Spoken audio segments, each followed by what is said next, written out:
हरी जय राम कृष्ण हरी जय राम कृष्ण हरी हरि जय राम कृष्ण हरी जय राम कृष्ण हरि जय राम कृष्ण हरे जय राम कृष्ण हरे राम कृष्ण हरे जय राम कृष्ण हरि जय राम कृष्ण हरे जय राम हरि जय राम कृष्ण हरे जय राम हरि जय राम कृष्ण हरे जय राम हरि जय राम कृष्ण जय राम हरि जय राम कृष्ण हरे जय राम कृष्ण हरे जय राम हरे जय राम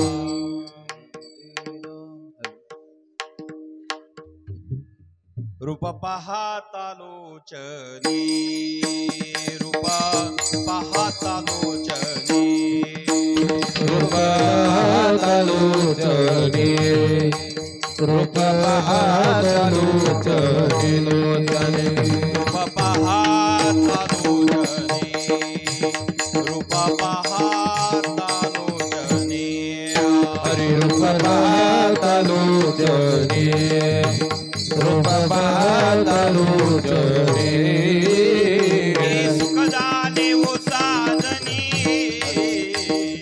सुख झाले ओ साजनी साजनी त्वा विठ्ठल बरवा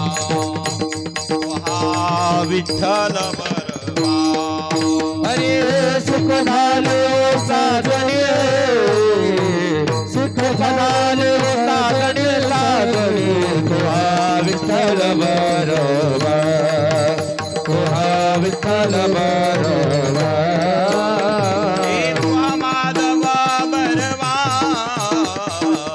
तुहा माधव बरवा बरवा तुहा विठ्ठल बरवा तुहा विठ्ठल बरवा हरे तुहा माधव बरवा तुहा माधव बरवा बरवा तुहा विठ्ठल बरवा तुहा विठ्ठल बरवा सुकृताची जोडी बहुता सुकृताची जोडी बहुता सुकृताची जोडी हे म्हणूना विठ्ठली आवडी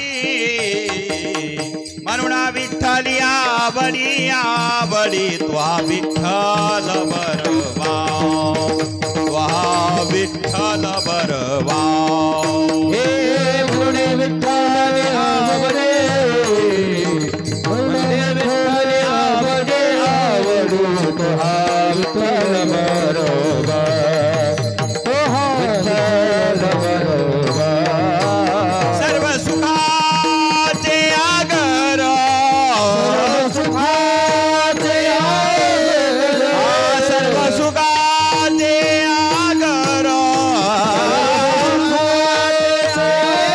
हे बापर कुमा देवी वरा बापर कुमा देवी वरा देवी वर त्वा विठ्ठल बरवा त्वा विठ्ठल बरवा हरे बापर कुमार विवर बापर कुमार विवर विवर तुहा विठ्ठल बरोबा तुहा विठ्ठल बरोबा हे त्वा माधव बरवा तुहा माधव बरवा बरवा त्वा विठ्ठल बरवा त्वा विठ्ठल बरवा हे तुहा माधव बरवा तुहा माधव बरवा बरवा तुहा विठ्ठल बरोबा तुहा विठ्ठल बरोबा जय राम कृष्ण हरी जय राम कृष्ण हरी जय राम कृष्ण हरि जय राम कृष्ण जय राम हरि जय राम कृष्ण जय राम कृष्ण हरि जय राम कृष्ण हरि राम कृष्ण हरि जय राम कृष्ण हरि जय राम कृष्ण हरि राम कृष्ण हरि जय राम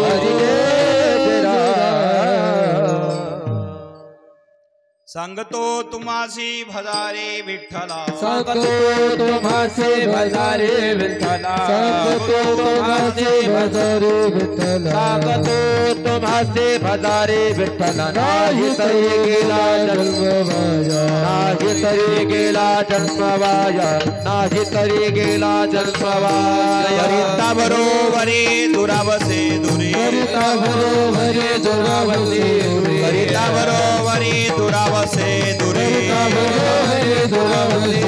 भावाची पुरी वावसे भावाची पुरी वावसे भावाची पुरी वावसे काही न लगे एक भावचे कारण काही न लगे एक भावचे काही न लगे एक भावचे कारण भावचे कावणे आन विठोबाचे कावणे आन विठोबाचे कावणे आन विठोबाचे करिता बरोबरी दुरावसे दुरे करिता बरोबरी दुरावसे करिता बरोबरी दुरावसे दुरे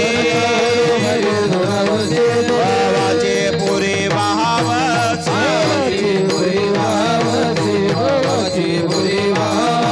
जय ठोपा रुक्माई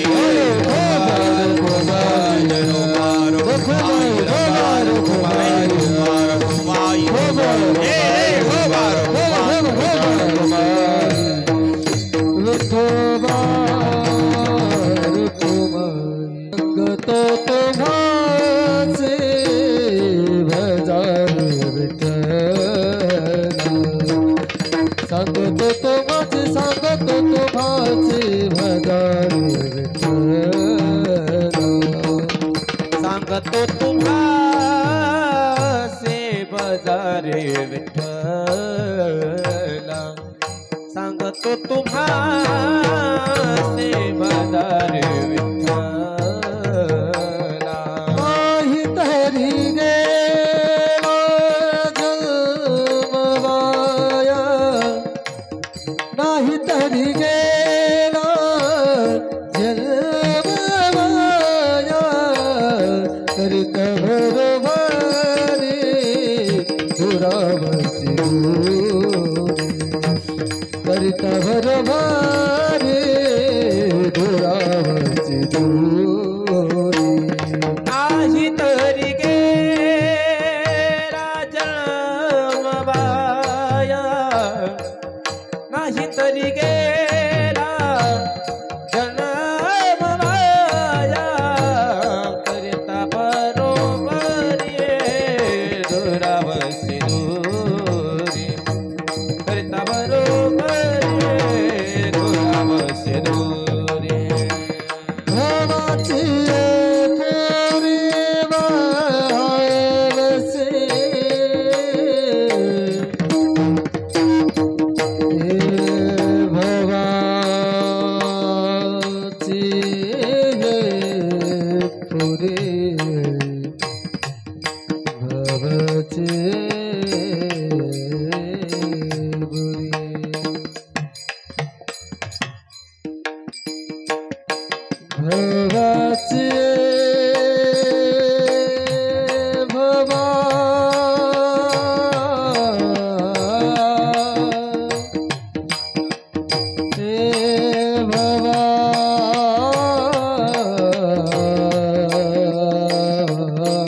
सांगतो तुम्हासी भजारे विठ्ठला, सांगतो तुम्हासी भजारे विठ्ठला, नाही तरी गेला जन्म माया, करिता भरवरी दुरावसे दुरी, भवाचे पुरी वहावसे.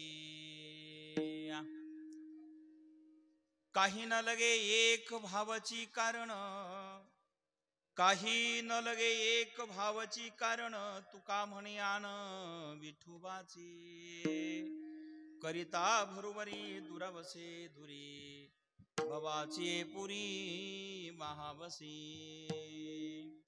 पांडुरंगा करू प्रथम नमन, दुसरे चरण संताचिया, ज्यांच्या कृपादाने कथेचा विस्तारू, बाबाजी सद्गुरु दास तुका.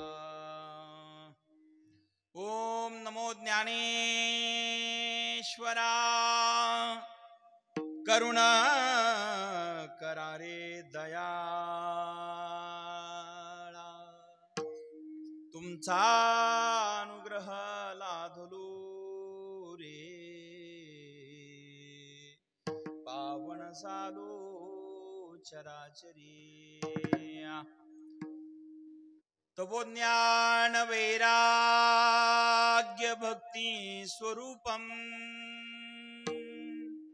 सदालंकृतं साधु संन्यास योगम, मुखे यस्य वेदांत शास्त्रार्थ नीति, नमो नारायण गिरिं परब्रह्म स्वरूपम. गोरक्षे जालिंदर चरपटाश, अडवंग काणीप मच्छिंद्र आद्या, चौरंगी रेवानक भरतरी संज्ञा, भूम्यान भुवर्ण नवनाथ सिद्धा, धन्य धन्य अडबंगनाथा, धन्य धन्य अडबंगनाथा, धन्य धन्य अडबंगनाथा, धन्य धन्य अडबंगनाथा. तुमच्या चरणी ठेवितो माता, तुमच्या चरणी ठेवितो माता, तुमच्या चरणी ठेवितो माता, तुमच्या चरणी ठेवितो माता, तुमच्या चरणी ठेवितो माता, तुमच्या चरणी ठेवितो. हे धन्य धन्य अडबंगीनाथा, तुमच्या चरणी ठेवितो माता, तुमच्या चरणी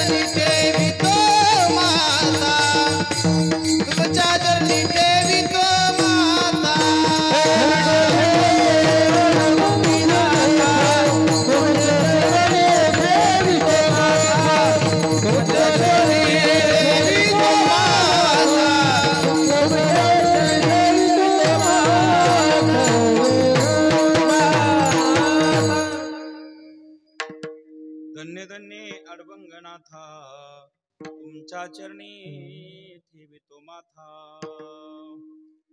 राम भरोसे राम बिनो राम नाम विश्वास सुमिरन सुमंगल कुशल रे मागत तुलसीदास दास रे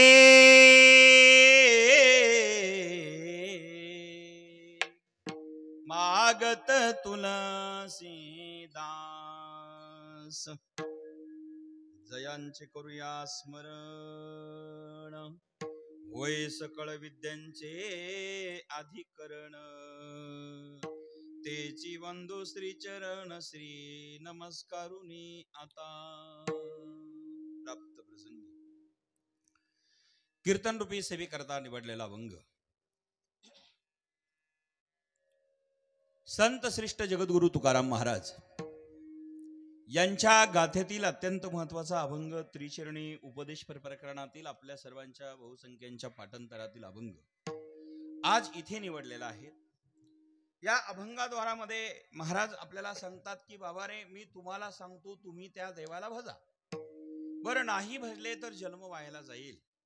संसारातली कितीही भरभरी केली तरी आतापर्यंत कोणाचा संसार पूर्ण झाला नाही, तुमचा होईल अशी शाश्वती नाही। म्हणून तुम्हाला विनंती आहे तुम्ही देवाला भजा, मी तुम्हाला ते सांगतोय। आणि म्हणून बाबा रे त्या देवाला भजण्याकरता काय पाहिजे असेल, एक भावच कारण आहे। पटत नसेल तर मी माझ्या पांडुरंगाची शपथ घेऊन आपल्या पुढे मांडतो की तुम्ही त्या देवाला भक्ती भावाने भजून आपलं करू शकतात। अशा अर्थाचा अभंग आपल्या पुढे गायला। आज या ठिकाणी आपण ज्यांना आदरांजली अर्पण करण्याकरता इथे उपस्थित झालेलो आहोत त्या कैलासवासी गंगा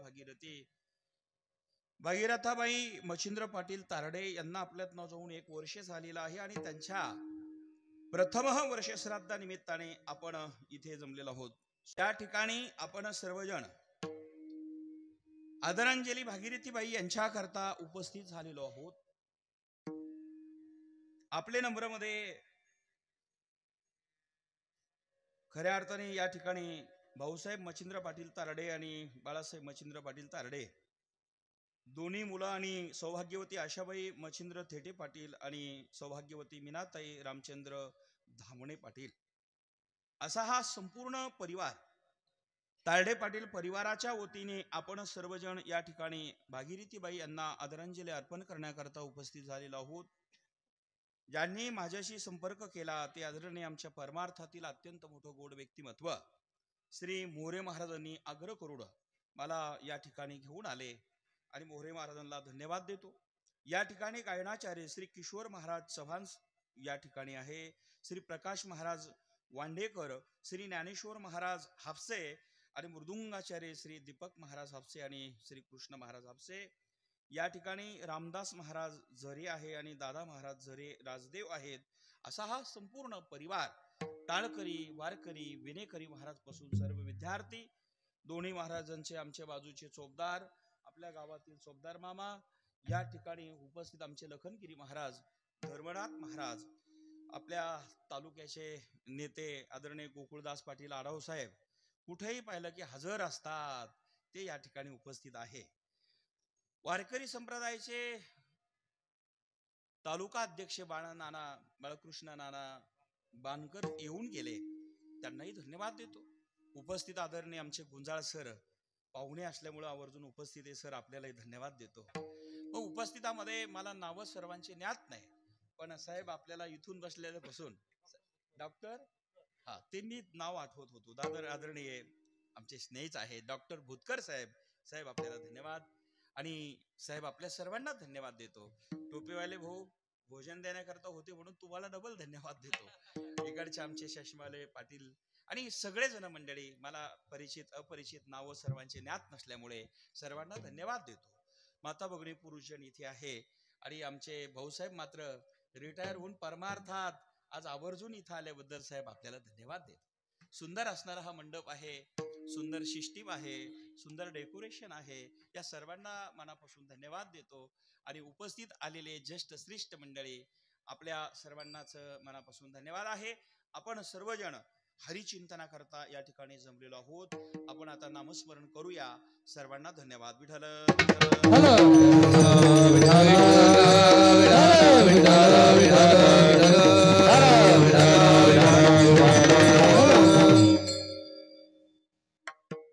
माय बापांनो, जन्माला आलेला माणूस तो एक दिवस निश्चित जाणार आहे. आतापर्यंत आपण अनुभवलं, आतापर्यंत पाहिलं, तो जो आलेला आहे तो एक दिवस जाणारच आहे. असा एकही व्यक्ती नाही की तो आला आणि परत गेलाच नाही. मग प्रत्येक व्यक्ती इथं आल्यानंतर जाणार आहे. आला कशा करता हा विचार कीर्तनात करायचा आपल्याला. इथं जो आलेला आहे तो जाणार हे जर निश्चित असेल तर आला कशा करता हे कळालं पाहिजे. बरं, आला कशा करता हे जर नाही कळालं तर कुठं जायचं हे कसं कळणार आहे. आणि कुठं जायचं हे कळालं नाही तर कुठून आलो हेही कळणार नाही. कुठून आलो हे कळालं नाही कुठं जायचं कसं कळणार आहे. आणि कुठं जायचं हे कळालं नाही, ते जरी नाही कळालं तर निदान आपण आता कुठं आहोत एवढं कळालं पाहिजे. आपल्याला कुठं जायचं हे तर कळालंच पाहिजे. ते नाही कळालं तर आपण कुठं आलो हे कळणार नाही. आणि आपण कुठून आलो हे जरा कळालं नाही तर आपलं कुठं जायचं कळणार नाही. आणि कुठं जायचं जर कळत नसेल तर निदान आपण आता कुठं आहोत एवढं जरी कळालं तरी कल्याण झाल्याशिवाय राहणार नाही. आम्ही जन्माला आलेलो आहोत मृत्यू लोकामध्ये. दुरून आलो मी गा झाले दारुण यावया येथवरी होते याचे कारण दुर्लभ भेटी तुम्हा पायी. म्हणजे मायबापांनो हे प्रमाण आपल्या सर्वांच्या संग्रहित आहे, आपल्याला पाठांतरातले आहे. आपण लांबून आलो, दुरून आलो, बहुत दिवसा फेरा आला या नगरा. नका घेऊ भार धर्म तोची सार. म्हणजे तो सहार आहे माझी. आम्ही फिरत फिरत आलो हे निश्चित आहे. दुरून आम्ही आलो हेही निश्चित आहे. आणि मग आता फार दिवसांनी आलो हेही निश्चितच आहे. लांबून आलो हेही बरोबर आहे. फार दिवसाने आलो हेही बरोबर आहे. आणि आम्हाला एक दिवस जायचं हेही बरोबरच आहे. मग आता जायचं कुठं हे कळालं नाही, आलो कुठून हे कळणार नाही. आणि कुठून आलो हे कळालं नाही तर कुठं जायचं हे तरी कसं कळणार आहे. आमच्या संतांनी फार सांगितलं बरं का, सोपं सांगितलं. आम्ही वैकुंठवासी आलो याची कारणासी बोलिले जे ऋषी साच वावे वर्तया. बर कशा करता आले झाडू संताचे मार्ग आड राणी भरले जग आऊचिष्टा तो भाग शेषे उरला तो सेवू झाडू संताचे मार्ग. म्हणजे आम्ही आलो इथून वैकुंठातनं, पण आडराणाला जे एक धावत होतं आम्ही त्यांना सन्मार्ग लावायला, म्हणजे आडमार्गाला जे चाललेले होते त्यांना सन्मार्ग दाखवण्याकरता आम्ही आलो. तुम्ही सुद्धा जन्माला आलेले आहात. मग आलेले जन्माला ज्याच्या करता आले ते जर नाही केलं तर जन्म वायाला जाईल, जन्म लयाला जाईल आणि जन्म निष्फळ होईल. निष्फळ व्हावा वाटत नसेल, जन्म सफल व्हावा वाटत असेल तर मग तुम्ही कशा करता आले हे आठवणीत राहिलं पाहिजे. आणि हे आठवण करून देण्याकरता गुरु केला पाहिजे. गुरु आम्हाला वेळोवेळी आठवण देत असतात, संत आम्हाला आठवण देत असतात. आम्हाला जरी नाही कळालं तर संत आम्हाला पदोपदी पावला पावलाला मार्गदर्शन करतात. बाबा रे तू आला कशा करता, इथे येऊन तू करतोय काय. आणि इथे येऊन जर तो जन्माचा असणारा सार्थक तुला कळालं नाही, ते जन्माचं महत्व तुला कळालं नाही तर जन्म निरर्थक ठरेल. म्हणून बाळा रे तू आता भक्ती कर, आता एकच कर. इथं आलेला आहे बर, आलेला कुठून? आम्ही वैकुंठात आलो. संत म्हणाले तुम्ही सुद्धा पुन्हा पुन्हा जन्माला आलेले आहेत. पुनरपि जननम पुनरपि मरणम पुनरपि मरणम पुनरपि जननम पुनरपि मरणम पुनरपि जननम पुनरपि मरणम पुनरपि जननी जठरे शयनम पुनरपि जननी जठरे शयनम पुनरपि जननी जठरे शयनम पुनरपि जननी जठरे शयनम ये संसारे कलदुस्तारे संसारे कलदुस्तारे अरे कृपया पारे पाही मुरारे कृपया पारे पाहि मुरारे भज गोविंदम भज गोविंदम भज गोविंदम मूढमते भज गोविंदम भज गोविंदम भज गोविंदम मूढमते भज गोविंदम भज गोविंदम भज गोविंदम मूढमते मूढमते भज गोविंदं भज गोविंदं भज गोविंदं मूढमते पुनरपि जननं पुनरपि मरणं पुनरपि जननी जठरे शयनं पुनरपि जननं पुनरपि मरणं पुनरपि जननी जठरे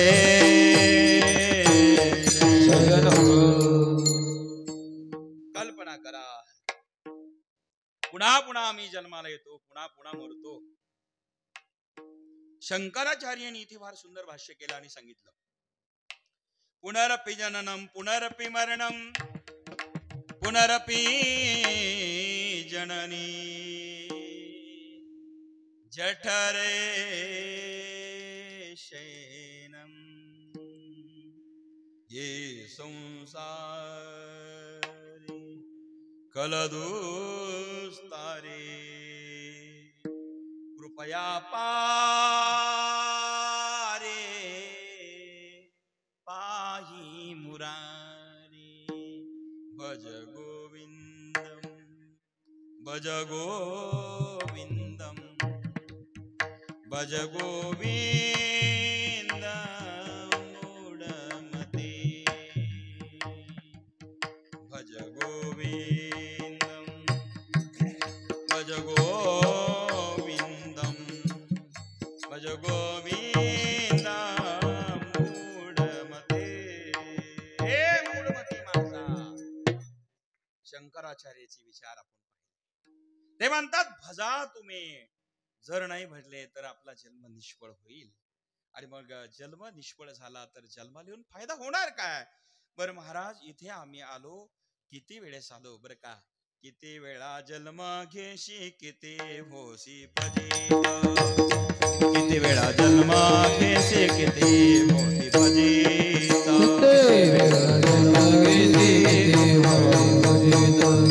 किती भावी फजित किती भावी फजित. किती वेळा जन्म यावे नित्य भावे पतित, नित्य भावे पतित, नित्य भावे पतित. किती वेळा जन्म यावे नित्य भावे नित्य भावे पतित, नित्य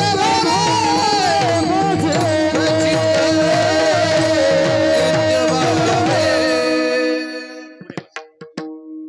किती वेळा जन्म यावे किती भावे फजित, म्हणजे किती वेळेला जन्माला यावा लागेल, किती वेळेस फजिती करून घ्यावा लागेल, हे आपल्याला एकदा कळालं की मग जन्माचं मूल्य कळेल, जन्माचं महत्व कळेल. आणि डॉक्टर साहेब, जर ते कळालं नाही तर जन्म हा निष्फळच जाणार आहे. म्हणून माय बापांनो, आता आम्हाला कळालं महाराज, जन्म अमूल्य किमतीचा आहे. हा हे जीवन जे आहे, आमचे डॉक्टर साहेब बसले, डॉक्टरचं आणि पेशंटचं हे जवळचं नातं आहे. जसे माणसं सोयरे संबंध कसे जवळचे असतात, तसे डॉक्टरचे संबंध सोयरे कोणते असेल तर पेशंटच आहे. आणि त्या पेशंटचे डॉक्टर हे देव असतात. म्हणजे नीट ऐका, आपल्याला जावं लागतं कधी कधी.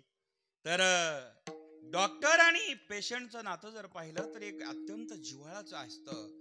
म्हणजे कदाचित डॉक्टर साहेबाला कळालं की हे पेशंट फार सिरियस आहे, तर जेवता जेवता अर्ध जेवण सोडून हात धुवून जातील. जावंच लागतं साहेब. का? की ते पेशंट महत्वाचं आहे, पेशंटची सेवा महत्वाची आहे. आणि ही सेवा ज्याला कळाली आणि करता आली, त्याच्यासारखं पुण्य जगात श्रेष्ठ कोणतं नाहीये.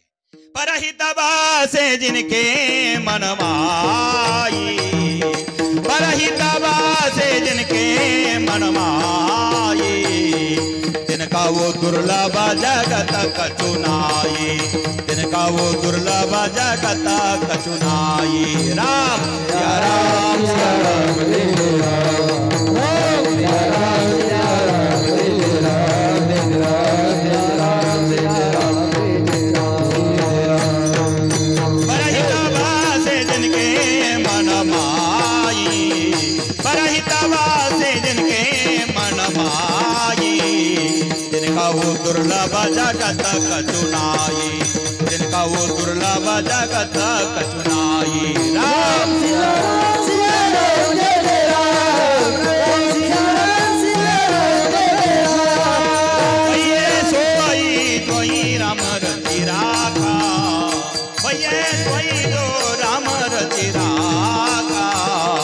कोकरी तर्क बळावई साका कोकरी तर्क बळावई साका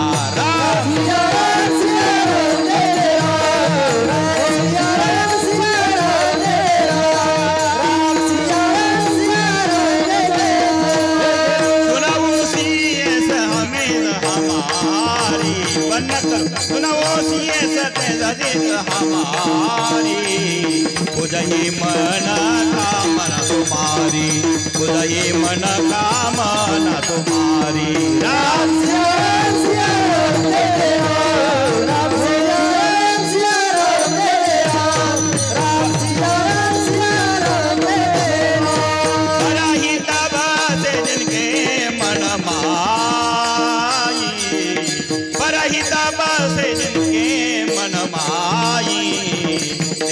दुर्लभ जगत कचुनाई दिन कहू दुर्लभ जगत कचुनाई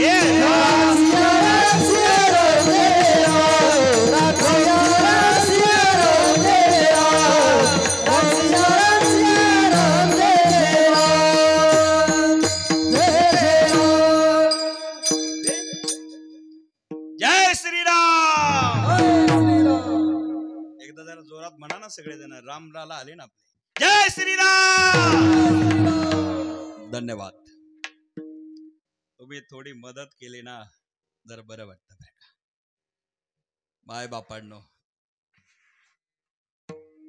या जगताप साहेब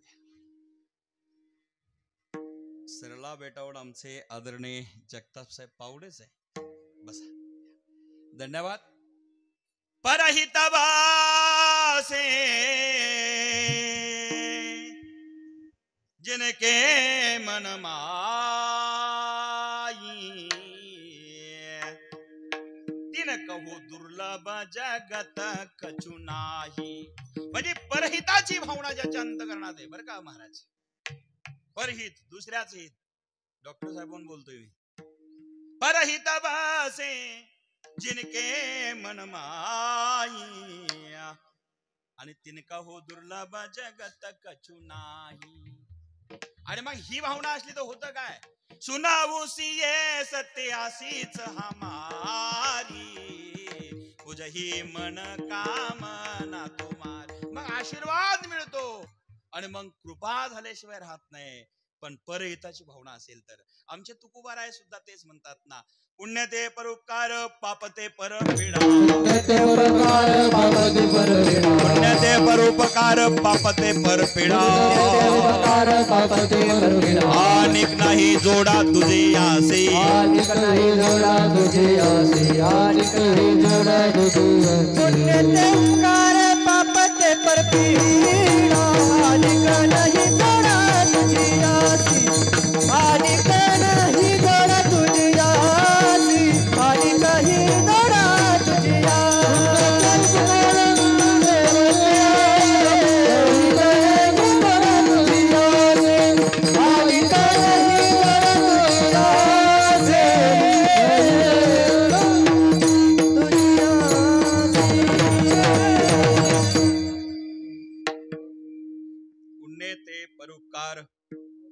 पाप ते परपीडा अनेक नाही जोडा तुझी आसी पुण्य कोणतं असेल तर दुसऱ्याला मदत करणं हे पुण्य आहे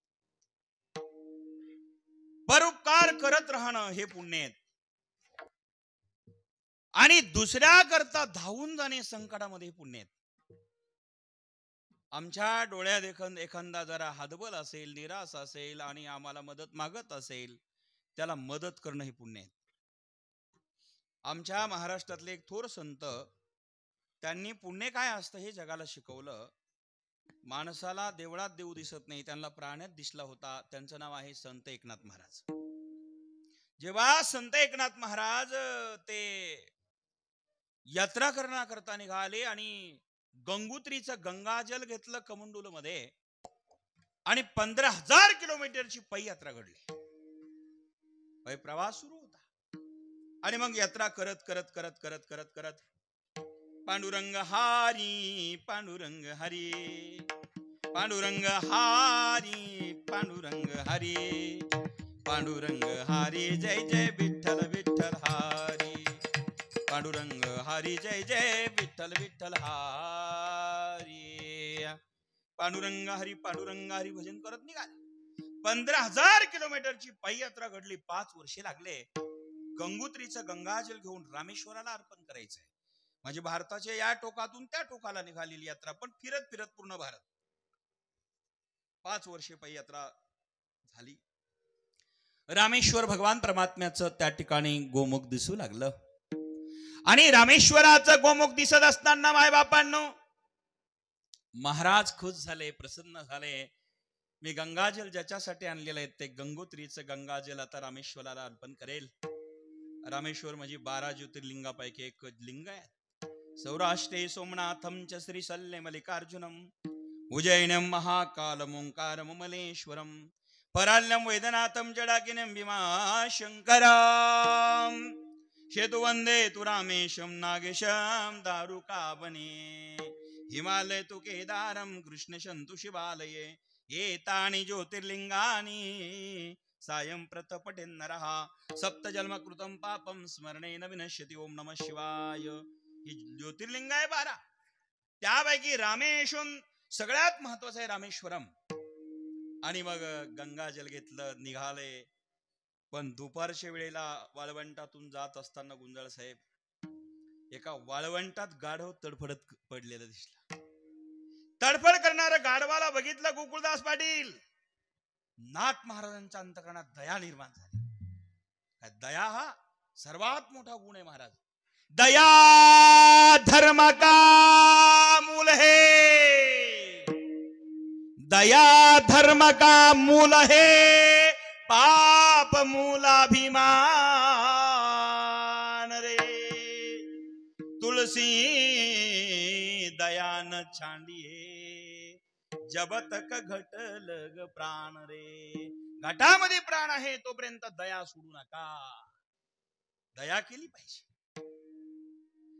मग ते गंगाजल पाहिलं तडफडणार गाढवाला बघितल्या गंगोत्रीचं गंगाजल होतं नाथ महाराज म्हणाले ए रामेश्वरा माझं इथूनच गंगाजल स्वीकार कर आणि कमंडलूचं झाकण उघडलं महाराज संपूर्ण कमंडलातलं गंगाजल ते गाढवाच्या तोंडात पाडलं जर पाणी मिळालं नाही 5 मिनिटात तर गाढव मरेल आणि गाढव जर मेलं तर निरापराध प्राण्याची हत्या होईल पाण्या वाचून दया निर्माण झाली बर का ज्यांच्या अंतकरणात दया आहे ना त्याला वेगळा परमार्थ करायची गरज नाही महाराज भगवंत येऊन त्यांची सेवा करतो हे ध्यानात ठेवा दया निर्माण झाली धर्म काय आहे दया धर्म का मूल है पाप मूलाभिमान तुलसी दयान छांडी हे रामायणातले चोप आहेत जब तक घट लग प्राण घटामध्ये प्राण आहे तोपर्यंत दया सोडू नका आणि महाराज पाणी टाकलं गाढवाला नमस्कार केला रामेश्वराला सांगितलं हे रामेश्वरा गंगोत्रीचं गंगाजल इथूनच स्वीकार कर परिणाम असा झाला त्या गाढवातून रामेश्वर प्रगट झाले महाराज रामेश्वर भगवान प्रगट झाले आणि रामेश्वराने सांगितलं महाराज या अंतिम परीक्षा होती तुमची ते गाढव नव्हतं रामेश्वर गाढवाच्या रूपात आले होते खरी भक्ती कशी आहे बघायला म्हणून कोणत्या रूपात कोणी येईल सांगता येत नाही आम्हाला देवळात देव दिसत नाही हो आम्हाला देवळात सुद्धा देव दिसत नाही गाढवात कधी दिसणार आहे बरं का नाथांना गाढवात देव दिसला प्राण्यात देव दिसला कारण आमच्या संतांना सगळीकडेच देव दिसतो जय जय दृष्टी दिसे ते ते हरी रूप पूजा ध्यान जपात्यासी पूजा ध्यान जपात्यासी जय जय दृष्टी दिसे ते ते हरी रूप पूजा ध्यान जपात्यासी पूजा ध्यान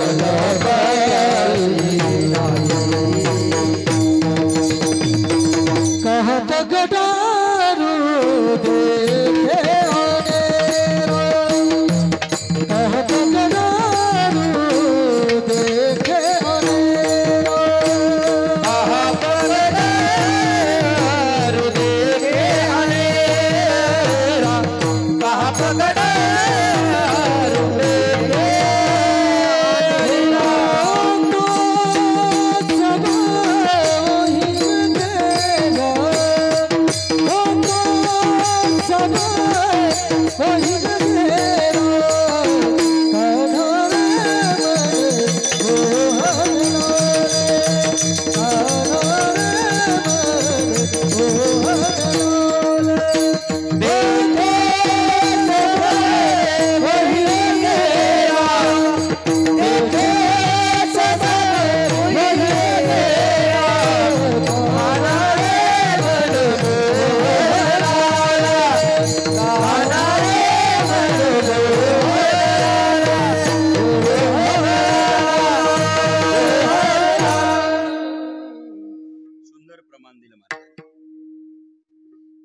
पगडारू देखे अनीरा देखे तो सब वही ने घेरा कहा पगडारू देखे अनीरा देखे तो सब वही ने घेरा मैं बोली घर जाने बाट बस कवळण ते आमची बस माता तिथून विसरून गेलेली ती गोपिका हिंदुस्थानी म्हणाली की मैं बोली घर जाने बाट बस कशामुळे तो दिसल्यामुळे आणि आता तो सर्वत्र दिसल्यामुळे गोरस बेचन आई हाट काना रे मन मोहनलाल बस तो मोहनलाल काना जिकडं पाहिलं मग तो दिसू लागला मग कहा पगडारू देखे अनीरा देखे तो सब वहीने गेरा होत थकित भैरे तू का भागा रे मन काही धोका कहा पगडारू देखे अनीरा देखे तो सब वहीने गेरा कहा पगडारू देखे अनीरा देखे तो सब वहीने गेरा मग सर्वत्र भगवान असणारा ज्यांना दिसला त्यांना संत म्हणतो. नाथ महाराजांच्या हरिपाठातलं मी प्रमाण दिलं होतं जे जे दृष्टी दिसे ते ते हरिरूप पूजा ध्यान जप त्यासी नाही. आमच्या गुरुवरी नारंगिरी बाबाची ती दृष्टी होती. माझे सद्गुरू नारंगी आमच्या सरला बेटचे जगताप साहेब आले आज गोवर्धन सरला बेट तर तिथे 12 वर्षे माझ्याकडे भंडाऱ्याची सेवा होती. सरला बेटला कोटीची सेवा डॉक्टर साहेब भंडारा लोक आले की जीव घालण्याचं काम माझ्याकडे होतं महाराजी. 12 वर्षे सेवा घडली पाटलाला कल्पना आहे. आणि मग तेव्हा बाबाची दृष्टी अशी होती की या प्राणी मात्रात नारंगिरी बाबांनी देव पाहिला आणि त्यांना दिसला. महाराजांनी आजच्या काळात असे संत होणे शक्य नाही. मायबाप वयाच्या 109 वर्षापर्यंत कीर्तन केली आणि बसून नाही उभा राहून केले. आता नाही अवघड आहे. बसून कीर्तन कधीच केलं नाही. आणि कीर्तन बरं 1 आणि 2 तास नव्हतं बरं का 4-4 5-5 तास व्हायचं. मग महाराज म्हणते अरे रतनलाल अरे किती वाजले राजा. ज्यांनी ऐकलं असेल त्यांना आवाज लक्षात येईल. जुने मंडळी असेल तर लक्षात येईल. महाराज म्हणायचे मग किती वाजले दुसऱ्याने सांगा महाराज 4.5 तास कीर्तन झालं. मग अर्धा तास बाकी आहे ना विठ्ठल विठ्ठल बस म्हणजे बाबाची आठवण करून देतो. कीर्तनात रंगले की विठ्ठल विठ्ठल करायचे. याचा अर्थ असा होता कीर्तनात रंगले की त्यांना भानच राहत नव्हता. विदेह होऊन जात होते. कारण बास देवा करता कीर्तन करायचे देवा करता जीवन जगायचे देवाच दिसायचा सर्वत्र. अशी ज्यांची दृष्टी होती ते नारंगिरी महाराज संत होते. ज्यांना प्राणी मात्रात देव दिसला समाजात देव दिसला लहान पोर मुला महिला स्त्री पुरुष या समाजात ज्यांना देव दिसत होता ते संत नारंगिरी महाराज. म्हणून नाथ महाराज म्हणतात जे जे दृष्टी दिसे ते ते हरी रूप पूजा ध्यान जप त्यासी नाही हरी मुख्य गाता हर पली चिंता त्यानही मागोता जन्म केले. माय बाप माता ती अवस्था ज्यांची झाली होती तर ती बर का विनेकरी बाबा ती नारंगिरी महाराजांची अवस्था आहे. आणि म्हणून संतांची तीच असते. आणि अशी ठिकाणी ज्यांना देव दिसतो प्राणी मात्रात देव दिसतो सर्वत्रच देव दिसतो असे महापुरुष जर जीवनात भेटले तर कल्याण करून घ्यावा लागत नाही ऑटोमॅटिक होतो. ध्यानात ठेवा. संत भेटल्यावर परमार्थ करावा लागत नाही तो ऑटोमॅटिक होतो. संत समागमे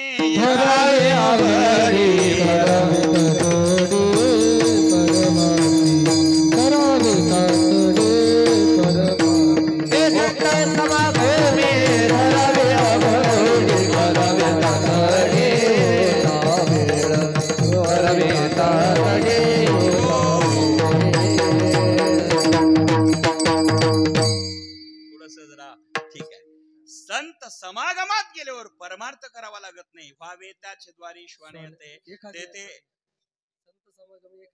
एकदा जर घडला समागम एकदा जर घडला बर का पूर्ण करावा लागत नाही. तेथे राम नाम होईल श्रवण घडेल भोजन उचिष्ट. मला ते सांगायचं होतं मुद्दा परमार्थ करावा लागत नाही होतो म्हणजे तेथे राम नामे होईल श्रवण आणि घडेल भोजन उचिष्टाते. उष्ट भोजन कधी घडेल संत समागम एखादी परी. मग एकदा जर समागम घडला परमार्थ करावा लागत नाही होत असतो हेच मला सांगायचं आहे. मग असे संत तुकाराम महाराज या कलियुगातले महान संत होते. त्यांचा एक नेम होता ते स्वतः गळ्यात विणा घ्यायचे आणि पंढरीची वारी करायचे. तुकाराम सोडून सारे काम भजनात दंग संसार सोडून भजनामध्ये रंगून जायचे. आणि ते तुकाराम महाराज भजन करता करता पंढरपूरला निघाले की अनेकांना मार्गदर्शन करत चालायचे. म्हणजे वारकरी संप्रदाय हा असा आहे, तो पवित्र गंगेसारखा आहे. गंगा काय करते महाराज, तिचा उगम झाल्यापासून समुद्रापर्यंत धावत राहती, पळत राहती. उगमापासून समुद्राला मिलेपर्यंत गंगा थांबत नाही बरं का भाऊसाहेब. गंगा थांबते कधी, समुद्राचं मिलन झाल्यावर. समुद्राचं मिलन व्हावं, समुद्र हा तिचा पती आहे. पतीची प्राप्ती होत नाही तोपर्यंत गंगा थांबत नाही. पण निस्ती थांबत नाही याच्यात भागत नाही. ती गंगा काय करते, जाता जाता अनेकांना सुखी करीत जाते. पीडित पाप ताप. ज्ञानोबरायांनी काय वव्या केलं. महाराज गेले का ते ज्ञानेश्वरी पाठवाले, ते गेले. ते बरं झालं, आता ते वव्या घ्यायचे असले की ते दिसत होते ते महाराज गेले. बरं, लग्न तिथे मला सांगून गेले, म्हणाले की महाराज मी अर्धा ऐकेल जाईल. ठीक आहे. गंगा काय करते, पीडित पाप ताप. म्हणजे पाप ताप फेडत पिडत अनेक गावाला पाणी देत जाते, अनेक गावाला पाणी देते, अनेक वृक्षाला पाणी देते, अनेक गावं सुखी करीत चालते. आणि मग तिचं जे साध्य समुद्र त्याची भेट घेते. पण साध्य प्राप्त करता करता इतरांना सुख देते ती गंगा. तसंच वारकरी संप्रदाय. वारकरी संप्रदाय म्हणजे काय आहे, स्वतः कीर्तन करून आपला उद्धार करून घेणं हे एक स्वार्थच आहे, भाग्यच आहे. पण नुसतं कीर्तन करून स्वार्थ नाहीये, तर कीर्तन करता करता अनेकांना ज्ञान देत जाणं, अनेकांचं घरी जाऊन उपदेश करणं, अनेकांना प्रबोधन करणं, हे कार्य करता करता परहिताचं कार्य करून आपला हा उद्देश पूर्ण करणं म्हणजे वारकरी संप्रदायाच्या गंगेसारखा आहे. नामस्मरण करून एकट्याचा उद्धार होईल.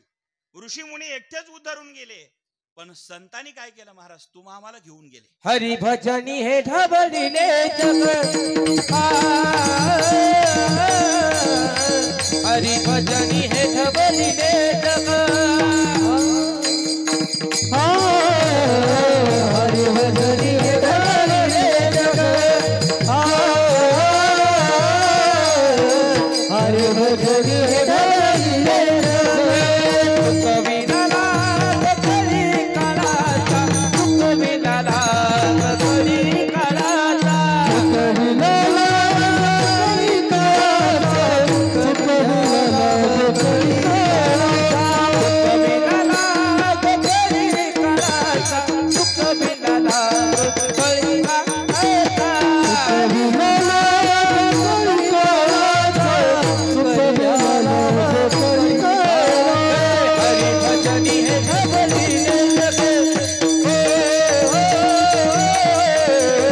हरी भजनी हे ढबळीले जग, हरी भजनी हे ढबळीले जग,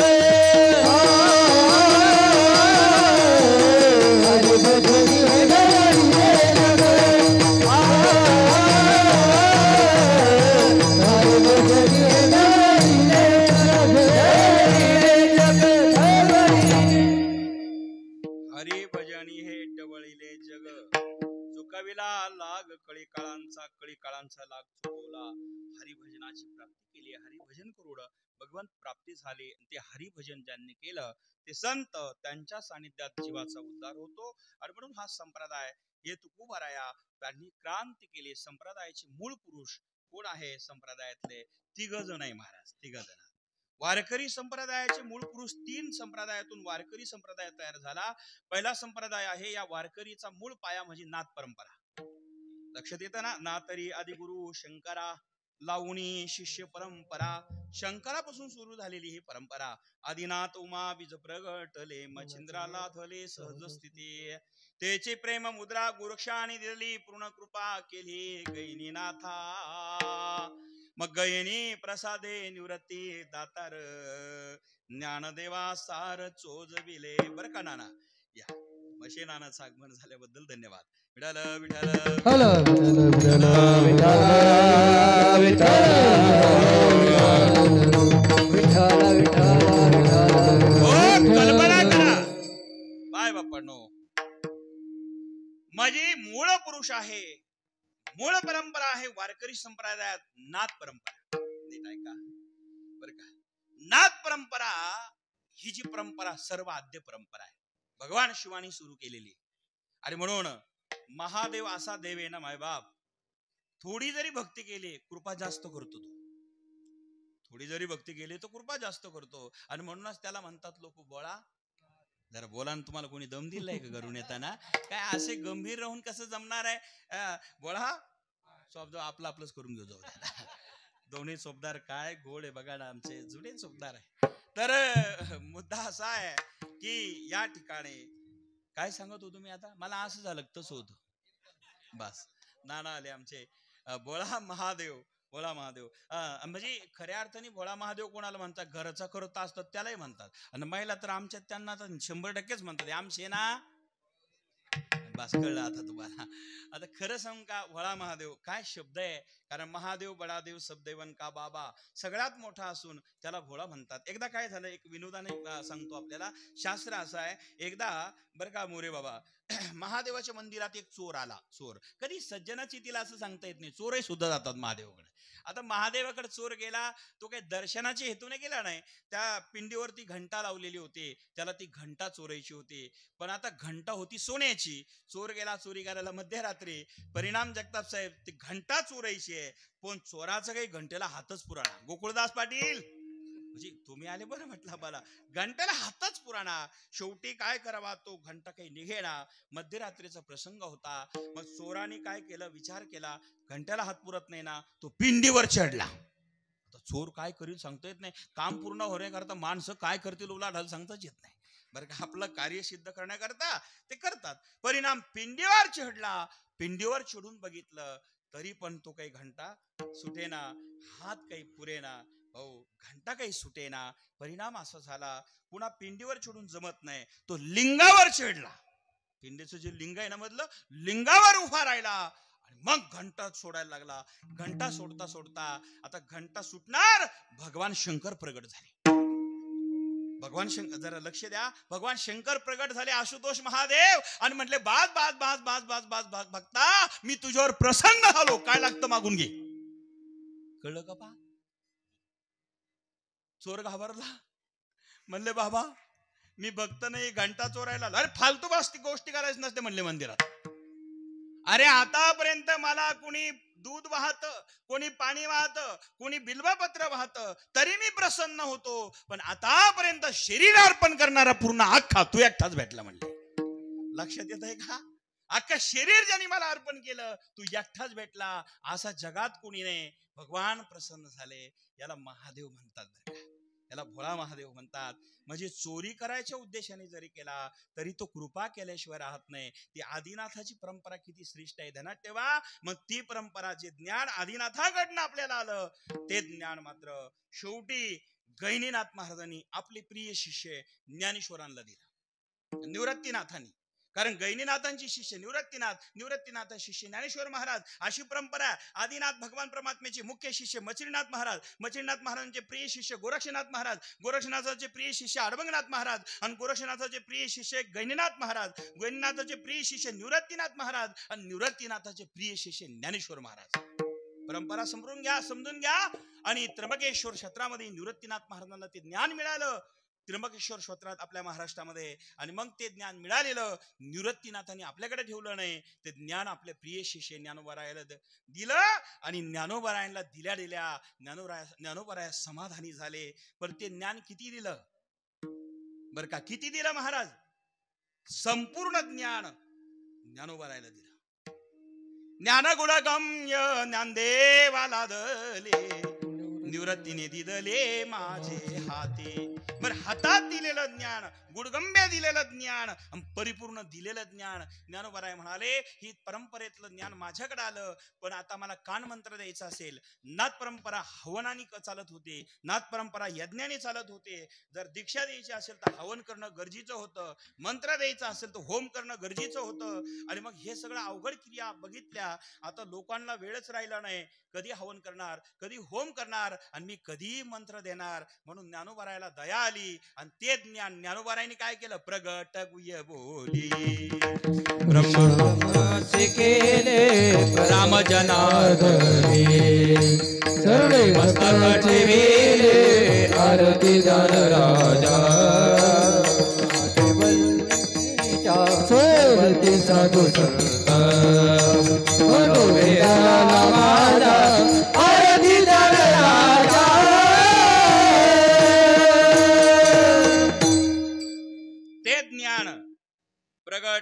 मिळवून विश्व ब्रह्माचे केले म्हणून रामेश्वरी चरणी मस्तक ठेवले आरती ज्ञान राजा अमहा कैवल्या तेजा आरती ज्ञान राजा मग ते ज्ञान प्रगट केलं आणि ज्ञानोबारायांनी त्या ज्ञानाचा भागवत संप्रदायामध्ये पाया रचला ज्ञानदेवे रचिला पाया ज्ञानदेवे रचिला पाया ज्ञानदेवे रचिला पाया ज्ञानदेवे रचिला पाया उभारिले देवालया उभारिले देवालया उभारिले देवालया उभारिले देवालया उभारिले देवालया उभारिले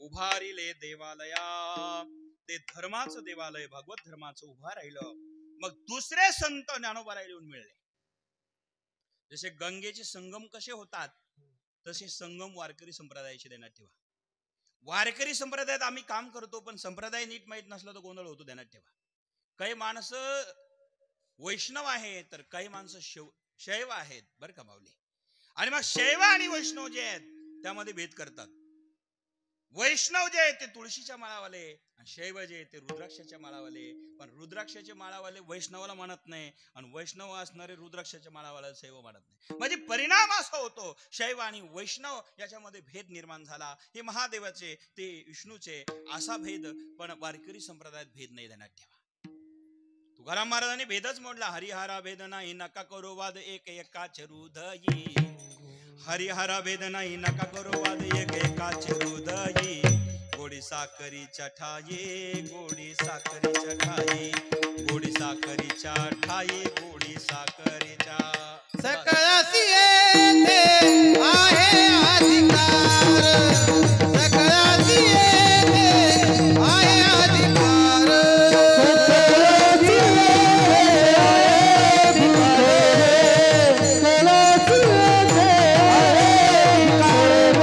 कलियुगी उद्धार हरिचरण कलियुगी उद्धार हरिचरण सकळासी येथे आहे अधिकार सकळासी येथे आहे अधिकार कलियुगी उद्धार हरिचरण कलियुगी उद्धार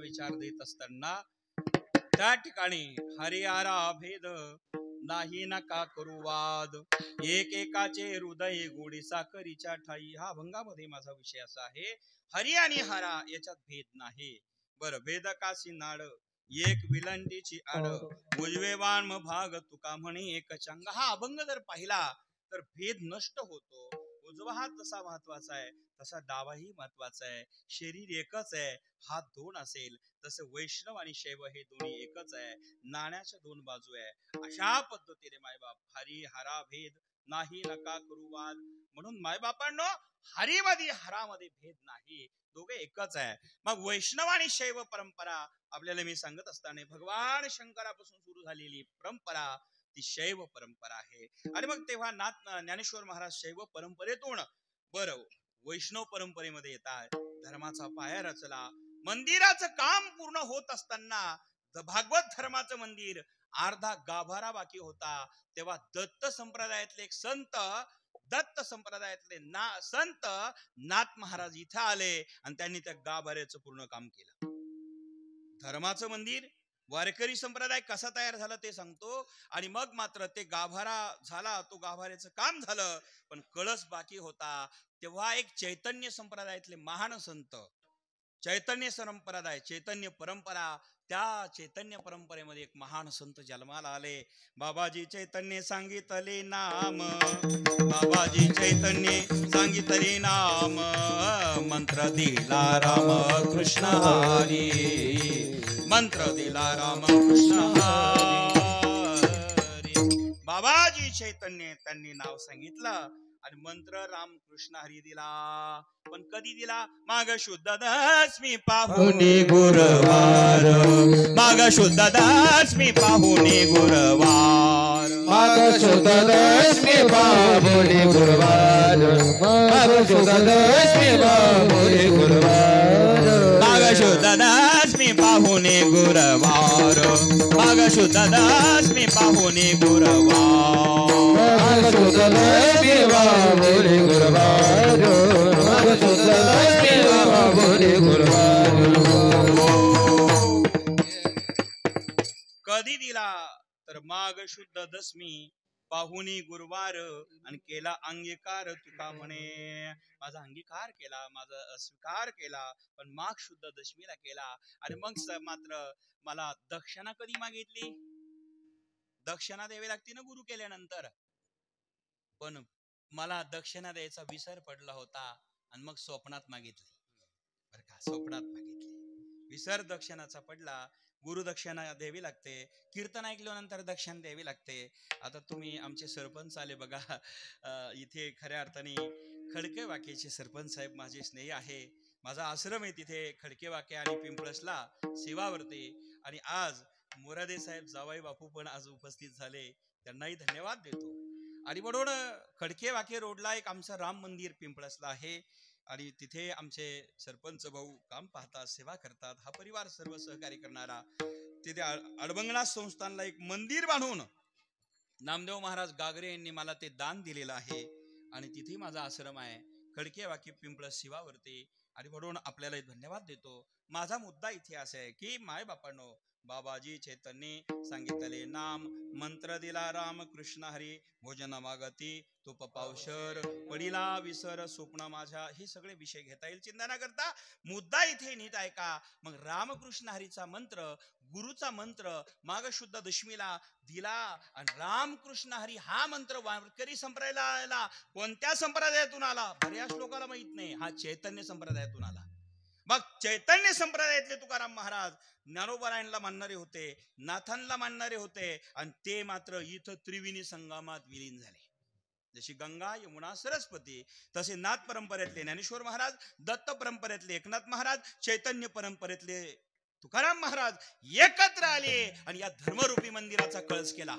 तू का झाला से कळस, तू का झाला से कळस, तू का झाला से कळस, तू का झाला से कळस, तू का झाला से कळस, तू का झाला से कळस, तू का झाला से कळस, तू का झाला से कळस. भजन करा साव कसा भजन करा साव कसा, का झाला से कळस, तू का झाला से कळस.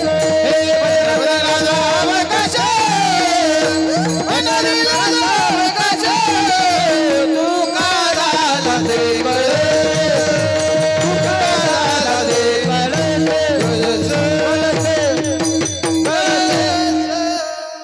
तुकाराम महाराज मात्र या वारकरी संप्रदायाचे कळस झालेले आहे. तुका झाला से कळश, भजन करा सावकाश सावकाश भजन करा. तुकाराम महाराज कळश झाले, आणि मग कलशस्थानी धर्मरूपी मंदिराचा कळस पूर्ण केला, तेव्हा वारकरी संप्रदाय निर्माण झाला. आणि त्या वारकरी संप्रदायातले तुकोबाराय म्हणतात, मला मात्र आता एकच तुम्हाला विनंती करायची आहे, बाबा रे, जन्म जन्म पुन्हा पुन्हा मिळणार नाही, पुन्हा पुन्हा मिळणारा न जन्म आम्हाला मिळालेले आहेत. एकच विनंती करतो, जन्म सफल करायचा असेल तर माझ्या देवाला भजा, पांडुरंगाला भजा, आणि नाही भजले तर जन्म वायाला जाईल. पहिलं सांगतो तुम्हासी बजारे विठ्ठला, सांगतो तुम्हासी बजारे विठ्ठला,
अभंगामध्ये तुकोबारायांनी या ठिकाणी मार्गदर्शन केलं की बाबा रे, मी तुम्हाला सांगतो, तुम्ही देवाला भजा, सांगतो तुम्हासी भजा रे विठ्ठला.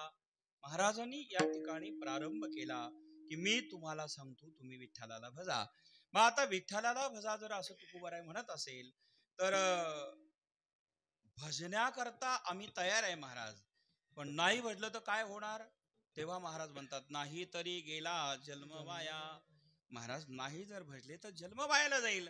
आणि म्हणून अनेक संतांनी तेच सांगितलेले आहेत, जर तुम्ही देवाला भजले नाही जन्म वायाला जाईल. तुकोबाराय सांगतात, ज्ञानोबाराय ते सांगतात की बाबा रे, जर तुम्ही देवाला नाही भजले तर जन्म वायाला जाईल.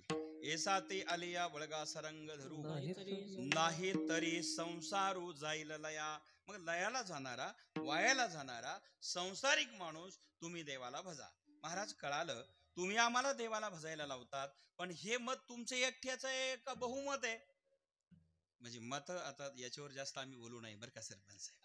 आता डायरेक्टर साहेब काय बोलणार आम्ही मताचं, बरं का. खऱ्या अर्थाने मतदान करत असताना, मतदान देत असताना खऱ्या अर्थाने त्याचे पैसे कधीच घेऊ नये बरं का. पैसे घेऊन मतदान होऊ शकत नाही ना ते दान, कारण दान देताना त्याचा मोबदला नसतो, आणि मोबदला असतो ते दानच नसतं. पण आता काय माणसं, म्हणजे माफ करा, इथे ब्राह्मणीत जास्त बोलणं मला योग्य ठरणार नाही, कारण तुम्ही सगळे माणसं फार सुज्ञ आहात, पण निदान दान करताना ते तरी निष्काम भावनेने करा. जो माणूस तुम्हाला आवडेल, जो व्यक्ती तुम्हाला आवडेल, त्याचं कार्य चांगलं असेल, त्याला तुम्ही दान द्या. त्या दानाचं तुम्ही रूपांतर घेऊ नका, नाहीतर ते दान सुद्धा वान झाल्याशिवाय राहणार नाही महाराज. आणि म्हणून पैसे घेऊन जर तुम्ही करत असेल तर अनाधिकारी माणूस तिथे जाईल आणि वाटुळ झाल्याशिवाय राहणार नाही. मतदान तुम्ही चांगला माणूस जो कोणी असेल, माझं पक्ष राजकारण याच्याशी काही संबंध नाही बरं का नाना, बरं का. आता पण मतदान करताना तुम्ही सगळे मोठे माणसं आहे, किती त्रास होतो तुम्हाला समाजात गेल्यावर. आपण पाहतोय दान देताना माणूस चांगला असला की त्याला दिलं पाहिजे, त्याला मदत केली पाहिजे. कारण दानाची व्याख्या फार संतांनी फार सुंदर सांगितलेले आहेत. कोणताही करा, ते दान असेल तर त्याचं पुण्यात रूपांतर होतं बरं का. वस्त्रदान आहे, ते दान दिलं एखाद्याचे लज्जा रक्षण होईल. वस्त्रदान केलं पाहिजे. गरीब काही मुलं अनाथ असतील, अनाथ आश्रमात मुलं शिकतात, त्यांच्याकरता आम्ही इकडं पार्ट्या भरपूर देतो म्हणजे इथले नाही बरं का, इथले कीर्तनातले नाही म्हणत मी, इथले तर चांगलेच माणसं आहे, पण बरेच माणसं पार्ट्या नको तिकडे देतात, खर्च नको तिकडे करतात. पण तो जरा खर्च आमच्या वाढदिवसानिमित्ताने, आमची वडिलाची आईची पुण्यतिथी आज आहे, पुण्यस्मरणानिमित्ताने जर एखादं मठ मंदिर आश्रम असेल आणि त्या ठिकाणी जर आश्रमात विद्याध्ययन घेणारे विद्यार्थी असतील, तिथं जाऊन जर तुम्ही दान दिलं तर ते पुण्य तुम्हाला फार वेगळं लागेल. आता बरं का, अशा क्षेत्राच्या ठिकाणी दान देवा, ते खरे पुण्य त्या नावे. आश्रमात मदत करा, मठाला मदत करा, विद्यार्थ्यांना कपडे गणवेश घ्या, विद्यार्थ्याकरता काही अनाथ असतील तर वही पेन त्यांना शिक्षणाकरता द्या, पुस्तकं गरीबाला नसेल तर ते द्या. खऱ्या अर्थाने महाराज, किसी के काम जो आये उसे इंसान कहते हैं, किसी के काम जो आये उसे इंसान कहते हैं. आता जास्त लांबून चालणार नाही मला, पण त्यालाच मनुष्य म्हटलेलं आहे. हे ध्यानात ठेवा, दुसऱ्याला मदत करा बरं का. म्हणून दुसऱ्याला दान देताना त्याचा मोबदला नसावा. त्याला वस्त्रदान आहे, नेत्रदान आहे, रक्तदान आहे बरं का, अन्नदान आहे. पण अन्नदान करायचं असेल तर कोणालाही द्या महाराज. सर्वभूती द्यावे अन्न, द्रव्ये पात्र विचारून द्रव्य देताना, पण अन्नदान मात्र सर्वात श्रेष्ठ दान आहे. मी तारडे पाटलाला विनंती करेल. आता माझा त्यांचा जुनाच परिचय आहे. आज कळालं की त्यांनी मला जुने फोटो दाखवले गुंजाळ साहेबांच्या घरचे. तर आपल्या आईच्या निमित्ताने आमच्या अडवंगनाथ मठामध्ये अनेक विद्यार्थी शिक्षण घेतात, ती नाथाची भूमी आहे. वर्षातून त्या निमित्ताने आमच्या सरांनी 5-6 वर्ष दान तिथं केलं होतं, बरोबर ना. 5-6 वर्षे आपणही संकल्प केला. आपणही तिथे धर्मनाथ बीज असते आमची. 4 फेब्रुवारी ते 12 फेब्रुवारी महाराष्ट्रातील सर्वात मोठा कार्यक्रम धर्मनाथ बीजेचा तो अडवंगनाथला होत असतो. आपण सगळ्यांनी या. 4 ते 12 फेब्रुवारी सकाळी 7 ते 11 पारायण, 11 ते दुपारी 11 नंतर दिवसभर महाप्रसाद आपल्या आगमनापर्यंत रात्री, आणि मग त्यानंतर प्रवचन, सत्संग, आणि दुपारी 2 ते 4 कीर्तन. आमचे कीर्तन दुपारी 2 ते 4 असतात आणि हजारो लोक येतात. महाराज तुम्ही सगळे एक दिवस भेट द्यायला या बरं का, सगळे एक दिवस या. ज्या दिवशी लखनगिरी सगळ्यांना टाळकरी महाराज मंडळी, आपणही नक्कीच्या सगळेजण. दुपारच्या वेळेला कीर्तन आहे 2 ते 4 वेळेला, म्हणजे लोकांना यायला सोपं, प्रसाद घरी घेऊन घरी जायला वेळेत जावा. हा उद्देश आमचा. जंगलात संस्थान असल्यामुळे एकही गाव तिथे नाहीये, पण हजारो लाखो लोक त्या 9 दिवसात येत असतात. म्हणून आपणही या. दिवसभर अन्नदान चालू असतं. आपल्यालाही कोणाला वाटलं तर नक्कीच आपण त्या अन्नदानाकरता सहकार्य कोणत्याही रूपाने करू शकतात. आणि जाताना आमच्या धर्मनाथ बीजच्या पत्रिका घेऊन जा, दर्शन घेताना. माझा मुद्दा इथं असा आहे की दानामध्ये अन्नदान श्रेष्ठ दान आहे. आमच्या माणिक शेतकऱ्यांनी गोरक्षनाथाला भाकरी दान दिली आणि गोरक्षनाथाची कृपा झाली म्हणून एका शेतकरी माणिकाचा अडबंगनाथ झाला. हे दानाचं वैशिष्ट्य आहे. ध्यानात ठेवा महाराज, अन्नदानाचं वैशिष्ट्य आहे. आणि त्या दानामुळे माणूस जरा बदलू शकतो, गुरु कृपेमुळे माणूस बदलू शकतो. तर अन्नदान आहे. ते नाही कळालं तर जाऊ द्या, हे नाही कळालं तर मतदान तरी करत जा. मला का सांगायचं होते, मतदान करा, फ्री करा. मतदानाचे पैसे घेऊ नका महाराज. आम्ही कष्टाने कमवलेले पुरत नाही हो. हे 1000, 10,000, 5,000 काय पुरणार आहे. म्हणून कधीच पाया पडून विनंती करतो, कधीच मतदानाचे पैसे घेऊ नका. काही फरक पडणार नाही. तुम्हाला माणूस आवडेल त्याला करा. निश्चित आपलं काम चांगलं झाल्याशिवाय दान द्या, दान द्या. माझा मुद्दा इथे. म्हणून माय बापांनो, संत आमचे दान देतात ते ज्ञानाचं. ज्ञानदेव वैष्णव मोठा, ज्ञानदेव वैष्णव मोठा, विठ्ठल नामे मोक्ष पेठा, विठ्ठल नाम मोक्ष पेठा. ज्ञानदान गणेश निष्ठा,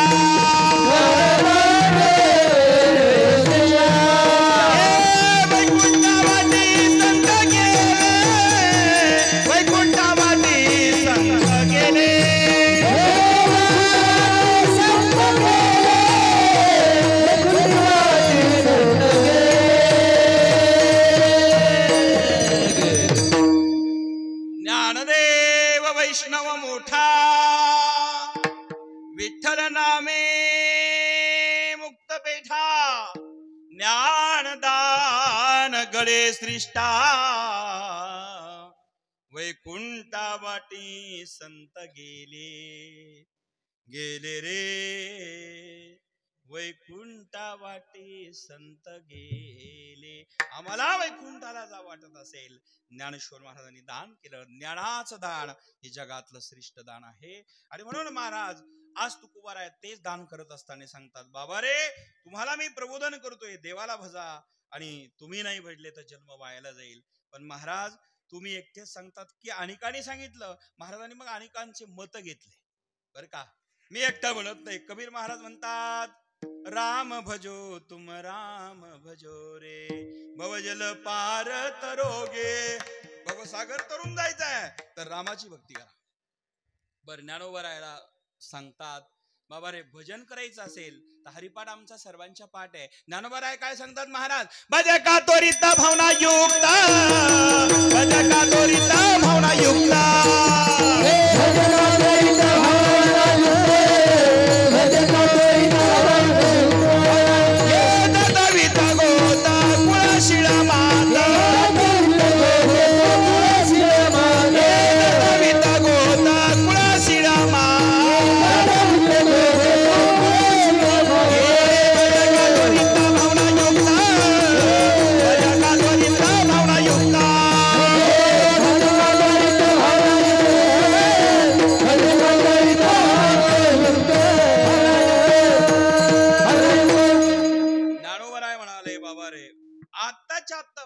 उद्याचा भरोसा नाही.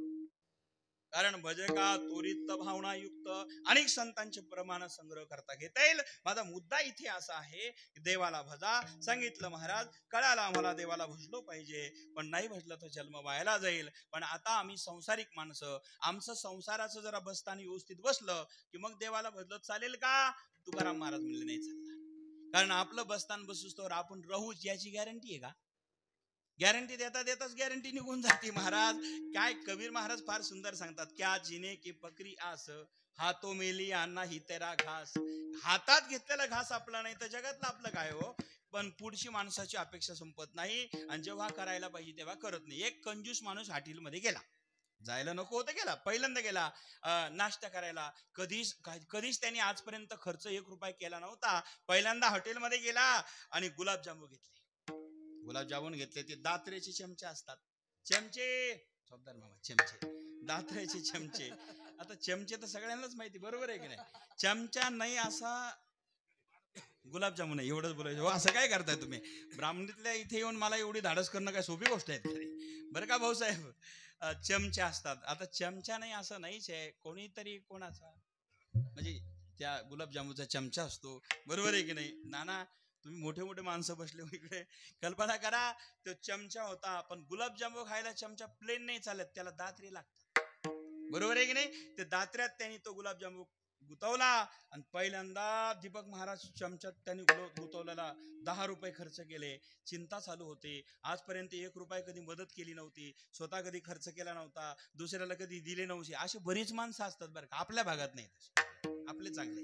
बरेच माणसं स्वतःला खात नाही, दुसऱ्याला देत नाही, आणि दुसऱ्याच्या उपयोगी येत नाही, अशी बरेच माणसं समाजात आहे बरं का.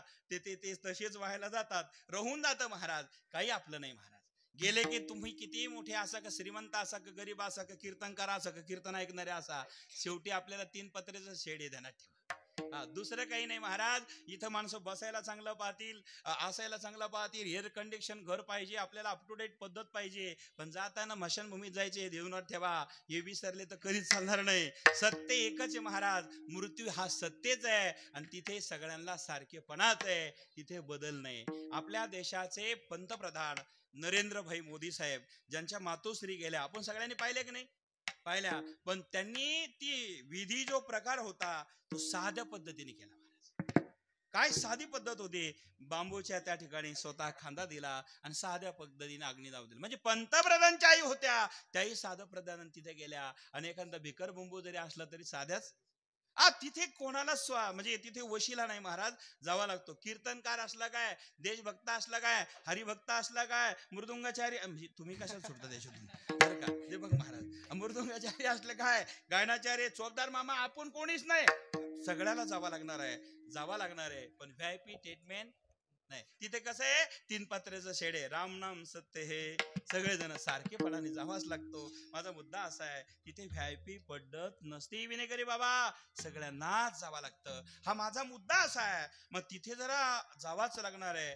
संत त्याची जाणीव ठेवतात म्हणून भस्म लावतात. लोक जाणीव नसल्यामुळे पावडर लावतात.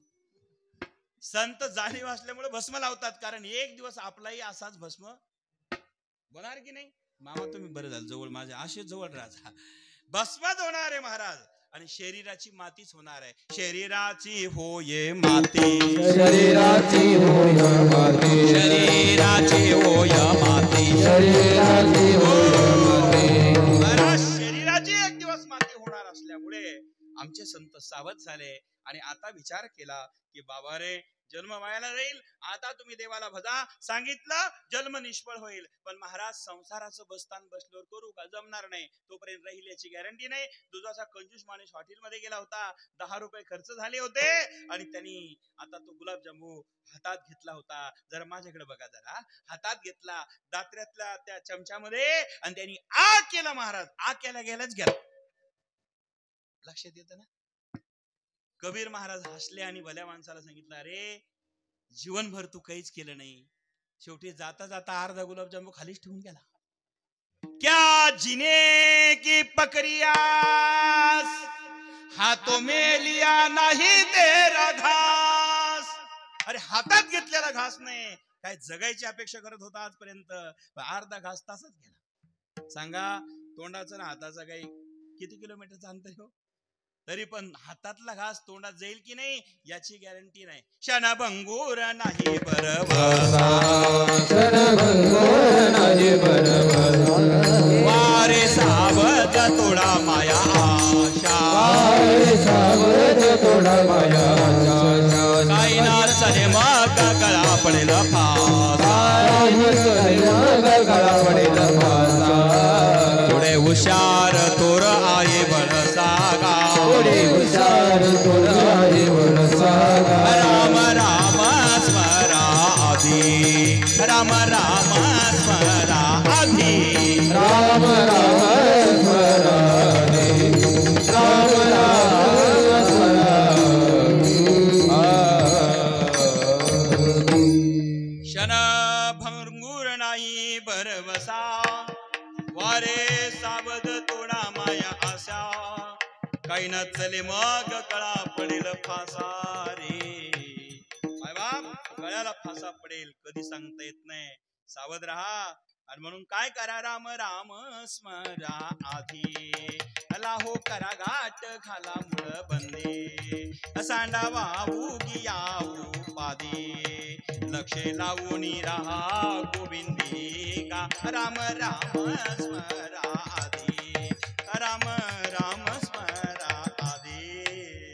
मग रामाचं नामस्मरण करा, क्षणाचा भरोसा नाही. म्हणून महाराज म्हणतात, बाबा रे भवसागर तरुण जायचंय ना, आता तुम्ही भक्ती करा, आता तुम्ही दान धर्म करा, आता तुम्ही दुसऱ्याला मदत करा. उद्याचा भरोसा नाही. कल करो से आज, आज करो से अब करो. बाबा तेच कामाला येईल. भवसागरातून तरुण जाण्याकरता आम्हाला कधीही जावं लागेल सांगता येत नाही. म्हणून बाबा रे किती संसाराची भरभरी केली, आजपर्यंत संसार कोणाचा पूर्ण झाला नाही. दुसरं करता बराबरी दुरावसे दुरी, करता बराबरी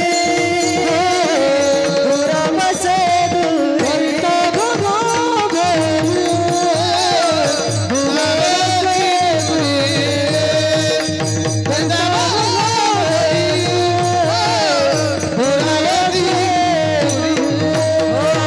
करता बराबरी दुरावसे दुरावसे दुरी, करता बराबरी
करिता भरुवरी दुरावसे दुरी हवाचे पुरी महावसे. महाराज, संसारातली कितीही भरवरी केली तरी आजपर्यंत संसार कोणाचा पूर्ण झाला नाही, आपला होईल याची शाश्वती नाही. म्हणून देवाला भजा. देवाची भक्ती केल्याशिवाय जीवन सफल होऊ शकत नाही. माय बापांनो, त्या देवाला भजना करता काय पाहिजे? फक्त भावच एक करणे. काही न लगे भावची कारण, काही न लगे भावची कारण, हे काही न लगे भावची कारण, काही न लगे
ज्ञानेश्वर माऊली धनराज माऊली ज्ञानेश्वर माऊली धनराज माऊली माऊली ज्ञानेश्वर माऊली धनराज माऊली ज्ञानेश्वर माऊली धनराज माऊली तुकाराम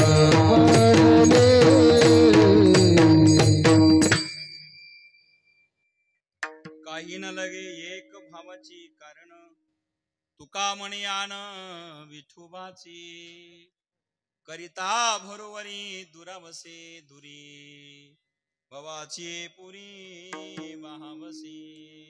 मायबापांनो, अभंगाचा भावार्थ आपल्या पुढे सरळ सरळ मांडलेला आहे. आज या ठिकाणी कैलासवासी भागीरथाबाई आपल्यातनं जाऊन 1 वर्ष झालेलं आहे. त्यांच्या या प्रथम वर्ष श्राद्ध निमित्ताने आपण सर्व क्षेत्रातले बहुसंख्येने मान्यवर इथे जमलेले आहात. आमचे सर्व महाराज मंडळी, सर्व नेते मंडळी, आपल्या सर्वांच्या वतीने इथे आदरांजलीचा कार्यक्रम होईल, पण त्यांना सद्गती लाभावी ही ईश्वरचरणी मी प्रार्थना करेन. मायबापांनो, तारडे पाटील परिवाराने हा अत्यंत सुंदर कार्यक्रम या ठिकाणी श्रद्धेने, भक्तीने, भावनेने आयोजित केल्याबद्दल तारडे पाटील परिवाराला मी मनापासून धन्यवाद देतो. आणि या ठिकाणी आपल्या आई करता ऋण उत्तीर्ण होण्याकरता हा केलेला प्रयत्न. मायबापांनो, ज्याच्या जीवनातून आई गेली की समजावा आमच्या प्रेमाचा पाना संपला. आई सारखं जगामध्ये दैवत श्रेष्ठ असू शकत नाही. या जगतामध्ये आई सारखं दैवत दुसरं श्रेष्ठ नाही, ध्यानात ठेवा. कारण स्वामी तिन्ही जगाचा आई विना भिकारी. आईशिवाय तिन्ही जगाचा स्वामी झाला तरी तो आई विन भिकारी. यांना द्या सोबदार करा हे 2-3 जण. परिणाम असा आहे, आई शिवाय सगळे भिकारी आहेत. आई विना जर भिकारी असतील तर आई ज्याच्या जीवनातून गेली महाराज, त्याचा प्रेमाचा संबंध संपला जातो. आज तारडे पाटील परिवाराला पावला पावल्याला आई वडिलाची आठवण येत असेल. माणसं अनेक प्रेम करणारे भेटतील हो, पण आमच्या भागीरथी बाईची बराबरी जगातला कोणीच करू शकत नाही. आज त्यांच्या मुलीला त्याची जाणीव होत असेल आणि त्यांच्या मुलालाही त्याची जाणीव होत असेल. मायबाप देवाची जरी आई असली तरी ज्यावेळेस राम वनवासाला गेले तर कौशल्य माता रडत होती. सुवंत प्रधान आला, विचारलं, अरे लाया मेरे राम को, लाया लखन को, लाया जानकी को? नहीं माँ, नहीं माँ, 14 साल के पहले तीनों में से कोई नहीं आएगा माँ. कौशल्या कहते हैं राम नहीं आएगा? नहीं. लखन नहीं, सीता वो भी नहीं माँ. आणि मग तेव्हा आविर्भावात ती रडणारी मातेने एकच प्रश्न केला, सुमंतजी, माझ्या बाळ रामाने वनवासात गेल्यावर काही खाल्लं का? कारण आदल्या दिवशी व्रत घेतलं होतं. कारण वशिष्ठाने सांगितलं, उद्या तुझा राज तिलक आहे रामा. रामा, उद्या तुझा राज तिलक होणार आहे बाळा. आज व्रत करायचं आहे, उपवास करायचा आहे आणि व्रत राहून उद्या तुला गादीवर बसायचं आहे. जरा बारीक ऐका. ज्या रामाला देशाची राजगादी मिळणार होती त्याला वनवासात जावं लागलं. ज्या रामाला गादीवर बसायची वेळ आली होती त्यालाही वनवास भोगावा लागला. तुमची आमची काय कथा आहे महाराज. रामाला वनवास मिळाला हे ज्या वेळा लक्ष्मणाला कळालं, समाचार जब लक्ष्मण पाया, समाचार कळाला, क्रोधायमान होऊन आला आणि दादा मी राजद्रोह करेल. रामाने सांगितलं, लक्ष्मणा कोणाशी राजद्रोह करतो? ज्या वडिलांनी जीवनभर आम्हाला प्रेम दिलं, जीवनभर आमच्यावर कृपा केली आणि आम्हाला सुशिक्षित बनवलं, त्या बापासंग राजद्रोह करतो राजासंग? राम तो राम आहे महाराज.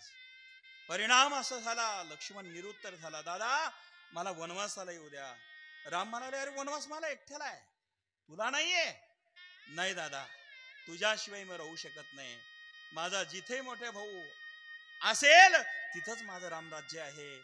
लक्ष्मणाचा त्याग. उर्मिलेकडे गेला आणि सांगितलं, उर्मिले मैं 14 साल के लिए बनवास में भैया के साथ जा रहा हूं. हे रामायण जरा समजून घ्या. 14 साल भैया के साथ बनवास में जा रहा हूं. मी जातो येतो असं नाही म्हणाले, चाललो. नाहीतर आमचं जातो बरं का, येतो बरं का. अरे निघणारे कुठे ब्राह्मणीत कीर्तनाला 1 वाजता घरी येणारे, पण 3दा विचारतात.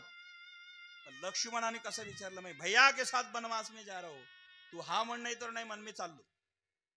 उर्मिला कहने लगी, मुझे भी आपके साथ आने दो. लखन ने कहा, नहीं, वनवास श्री राम जी को है, मैं उनके साथ कोई मजाक करने के लिए थोड़ी जा रहा हूं. भैया की सेवा करने के लिए. मैं भैया की सेवा करूंगा तो तुझे मिल नहीं पाऊंगा और तेरा ख्याल भी नहीं रख पाऊंगा. उर्मिला तू नाही आना. आणि मग तितक्यात सीतेला कळालं की माझ्या रामाला वनवास आहे. सीता वरती महालात होती. रंग महल से नीचे आई. खाली आली महाराज आणि सांगितलं, प्रभू तुम्ही जर वनवासाला चाललेले असाल तर मलाही बरोबर घेऊन जा. लक्षात येत आहे ना, तुम्ही वनवासाला चाललात प्रभू, मलाही बरोबर घ्या. राम म्हणाले, नाही सीते, वनवास म्हणजे आनंदाची गोष्ट नाहीये. वनवास म्हणजे सुख समाधान नाहीये. पावला पाट्याला कंकर असतील, काटे असतील, दगड असतील, त्याच्याहून मात करावे लागेल. आणि आता आपण राजगादीवर झोपतो, कधी कुशाच्या गादीवर झोपावं लागेल, सांगता येत नाही. सीता तू येऊ नकोस, मी वनवासाला जातो, तू सीता सास ससऱ्यांची सेवा कर. सीता म्हणली, नाही. नदीला पाण्याशिवाय किंमत नाही, जीवाला देहाशिवाय किंमत नाही, आणि पत्नीला पतीशिवाय किंमत नाही, म्हणून मी तुमच्या संग येणार प्रभू. जिया बिन दिय नदी बिन पाणी, तैसी अनाथ पुरुष बिन नारी. जिया बिन दिय नदी बिन पाणी, जैसी अनाथ पुरुष बिन नारी. मैं आपके साथ आऊंगी प्रभू. भगवंतानी परवानगी दिली. जेव्हा राम वनवासाला गेले 3 दिवसांनी त्या ठिकाणी महाराज जेव्हा रथ परत घेऊन सुमंत आला, आईने विचारलं, आई प्रार्थना करत होती आणि सुमंत येत असताना माय बापांनो त्याच ठिकाणी आई प्रार्थना करायची. रघुनंदन पायी गेला, रघुनंदन पायी गेला, रथकारे तू आणिला, अवधरणी माय बयनी. धरणीकडे बघितलं, दुःखामध्ये वेणी येतात ना, वेणी एकूणाच्या गळ्यात पडून रडतात माता बहिणी. ज्या वेणीला वेणी विलागतात, तशी सीतेची आई धरणी, रामाची आई कौशल्या धरणीकडे पाहती. अवधरणी माय बयनी, सांभाळावा कोदंड पाणी. माझा राम येतोय बर का, त्याला जीव लावा. वरती बघितलं, सूर्यवंशी दिनकरा माझा राघव येतो म्हणा. ए तापू नको रे भास्करा, सूर्यवंशी दिनकरा तापू नको, माझा राम वनवासात येत आहे, त्याला विजा होऊ देऊ नको. ही आई असते. आणि शेवटी महाराज रथ घेऊन सुमंत आला. विचारलं, तिघापासून कोणी आला का नाही, माझ्या रामाने काही खाल्लं का. आई तेच विचारते. आई तिला म्हणतात, माझ्या बाळाने काही खाल्लं का. सुमंताची उद्गार है, माते मैं 3 दिन तक राम जी के साथ था, आगे मैं जा नहीं पाया गंगा के उस पार, वहां से तो गुहक गया था, मैं तो पीछे आया माँ, लेकिन 3 दिन तक मैं साथ था माँ. राम जी ने जलपान भी नहीं किया माँ, तो खाने की बात कहाँ है. तो माता तोंड बडून बडून रडवते, एवढी रडते एवढी रडते. 3 दिन बीते बिनु जलपाना. 3 दिवस रामाने पाणी सुद्धा नाही घेतलं. 3 दिन बीते बिनु जलपाना, पाणी सुद्धा घेतलं नाही. आई ढाय बकडून रडते. आणि मायबाप बाळा करता दोन थेंब गाळल्याशिवाय राहत नाही, त्याला आई म्हणतात जगात. अशी आई ज्याच्या जीवनातून गेली, आमच्या आज भागीरथीबाई गेलेल्या आहेत, त्यांची सर जगात कोणीच आणू शकत नाही. आणि मी तारडे पाटील परिवाराला मनापासून धन्यवाद देईल की तुम्ही हा एवढा मोठा कार्यक्रम ठेवला, आईच्या उपकारातून उत्तीर्ण होण्याचा प्रयत्न केला. आज स्वर्गातून आई तुम्हाला आशीर्वाद देत असतील की माझ्या बाळांनी, माझ्या परिवाराने माझ्या करता एवढा मोठा कार्यक्रम केला, की त्याच ठिकाणी स्वर्गातले देव सुद्धा प्रसन्न होतील आणि आपले पितर्व ते आशीर्वाद देतात. कारण स्वर्गातून आशीर्वाद देण्याचं काम आणि या कुळाचं कल्याण होण्याचं काम तिथून सुद्धा ते करतात. तुका म्हणे पितृ आशीर्वाद देती, आशीर्वाद देती, कल्याण इच्छित या कुळा, कल्याण इच्छित या कुळा. तुका म्हणे पितृ आशीर्वाद देते, आशीर्वाद देते, कल्याण इच्छित या कुळा, कल्याण इच्छित या कुळा.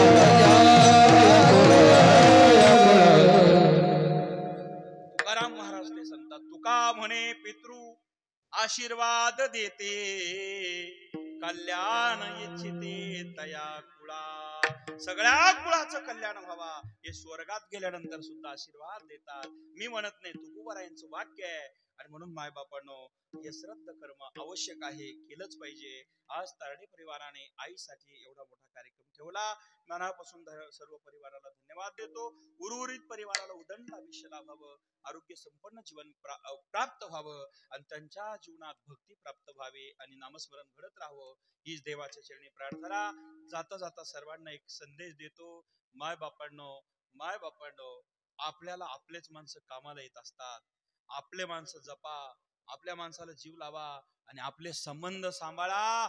दुसरे माणसं कामाला येत नसतात. मित्र केला असेल तर प्रेम करा, गावातल्यावर प्रेम करा. आपल्या परिसरातले लोकच आपल्याला दुःख सुखात कामाला येईल. आपलाच भाऊ आपल्याला कामाला येईल, आपलाच काका मामा आपल्याला कामाला येईल, आपलीच बहीण सुखदुःखात धावून येईल. तर माय बापांनो, काही छोट्या छोट्या कारणावरून बहीण भाऊ बोलत नाही हो. वाईट वाटतं ज्या वेळेस आम्ही एखाद्या ठिकाणी जातो, विधवर बांधावरनं काही इष्टिकेवरनं वाईटपणा येतो. हात जोडून विनंती करतो भावांना, बाबा रे, ज्यांनी दिवाळीला आजपर्यंत बहिणीला विसरले असतील, दीपावलीला, रक्षाबंधनाला काहीतरी निमित्त काढा, घरात काहीतरी कार्यक्रम ठेवा आणि आपल्या बहिणीला मूळ लावून आणा. मायबापांना तिला नाव धू घाला, खायला द्या आणि फार काही नाही जमलं तर 500 रुपयाची साडी घ्या. फार नाही जमलं तर 500 रुपयाची साडी घ्या आणि तिला अगदी आनंदात तिची बोलवण करा. ती माहेरची साडी 500 रुपयाची घेऊन जाईल, सासरी 5000ची सांगितल्याशिवाय राहणार नाही आणि 5 पटीने आशीर्वाद देईल. माय बापांनो, बहिणीला विनंती, भाऊच तुम्हाला कामाला येईल, त्या भावाला कधी विसरू नका. हे छोटे छोटे नाते जपलं तर सुख मिळतंय मायबाप. आणि हे करत असताना श्रद्धेने करा. श्रद्धा काय करते? श्रद्धा ज्ञान देती है, नम्रता मान देती है. श्रद्धा ज्ञान देती है, नम्रता मान देती है, योग्यता स्थान देती है. ये तीनों अगर मिल जाए तो दुनिया सन्मान देती है. दुनियामध्ये सन्मान आम्हाला प्राप्त व्हावा असं वाटत असेल तर या 3 गोष्टी फार महत्वाच्या आहे. माय बापांनो, आपले माणसं आपल्याला कामाला येतील, त्यांच्या करता कधीच त्यांना विसर पडू देऊ नका, त्यांना जपा. आणि म्हणून झालेली सेवा ईश्वराच्या चरणी समर्पित करून मायबापांनो, माझ्या वाणीला विराम देतो. विठ्ठल जय जय विठ्ठल.